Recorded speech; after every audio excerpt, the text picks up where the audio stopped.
Yung beef. So, lagyan natin siya ng soy sauce. Kunti lang. Yan. Tapos, oil.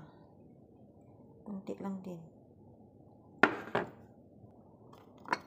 Lagyan natin ng kaunting cornstarch. At haluin maigi. Haluin natin siya ng maigi. Pagkatapos natin mahalo ito ng maigi, i-set aside muna natin siya ng 30 minutes. Tapos, ito yung ilalagay ko mamaya. Garlic sprout. Ganyan ko siya ka-iksi. Puputulin na ito ka-iksi mamaya.